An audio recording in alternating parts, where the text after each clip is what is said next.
So finally প্রবেশ করলাম পাহাড়পুরে। হ্যালো বন্ধুরা, আসসালামু আলাইকুম রহমতুল্লাহ। কি অবস্থা সবার? আশা করি সবাই আছেন ভালো। আলহামদুলিল্লাহ, আমিও ভালো আছি। সো ফাইনালি পাহাড়পুরে ঢুকে পড়লাম। প্রায় 4 থেকে 4.5 ঘন্টা পর পাহাড়পুরে ঢুকে পড়লাম। অনেক একটা জার্নি ছিল। যখন যাচ্ছি সেই ডিলেটা দেখতে, সেই পাহাড়টা দেখতে, যেটা দেখার জন্য আমি ডোমার থেকে সুদূর জয়পুরহাটে চলে গেছি নওগাঁতে।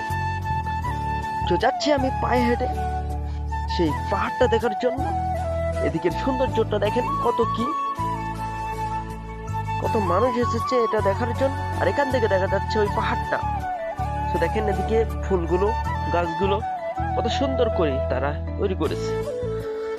এদিকে দৃশ্যগুলো অসম দৃশ্য ছিল। তো আসছেন একটা পাহাড় দেখে যান, দেখার মতো একটা জায়গা। তো দূর থেকে দেখা যাচ্ছে পাহাড়টা, আর আমি যাচ্ছি সেই পাহাড়ের কাছে। এদিকে অনেক দর্শক, হাজার হাজার মানুষ এসেছে সেই পাহাড়টা দেখার জন্য, আর এদিকে এখানকার সৌন্দর্য উপভোগ করার জন্য। সো ফাইনাল আমিও যাচ্ছি। এখানে অনেকেই ছবি তুলতেছে, অনেকে ভিডিও করতেছে। সো এখান থেকে পাহাড়টা দেখতে কত সুন্দর দেখা যাচ্ছে। আপনারা দেখতে এখানে দেখেন পাহাড় ফুল লিখে দিয়েছে। এই গাছগুলো দিয়েছে, ফুলগুলো কেটে তারা পাহাড় ফুল লিখে দিয়েছে। তো দেখতে দেখতে চলে আসলাম এই পাহাড়পুরের সামনে। একটা ছোট্ট ব্রিজ আছে যেটা পার হয়ে যেতে হয় সেই পাহাড়পুরে।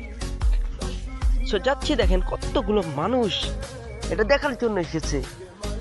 সো আপনিও একটাবার আসেন, ঘুরে যান এই পাহাড়পুরে। সো ফাইনালি সেই পাহাড়পুরের ডিলার মধ্যে প্রবেশ করে ফেললাম। এদিকে দেখেন সেই পাহাড়পুরের এরিয়াটার মধ্যে, সেই চতুর্দিক থেকে এই এরিয়াটার ভিতর সেই পোড়ামাটির ফলক, সেই পোড়ামাটির আগেরকার বাড়ি ঘরগুলো পরিত্যক্ত হয়ে আছে। এটা এখন পর্যটকের একটা জায়গা হয়েছে।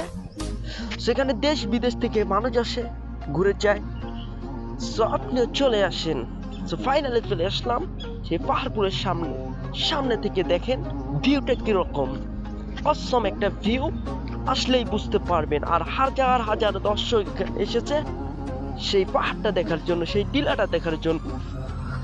সো ফাইনালি সামনে চলে আসলাম, আর দেখেন এখান থেকে এর ভিউটা কিরকম।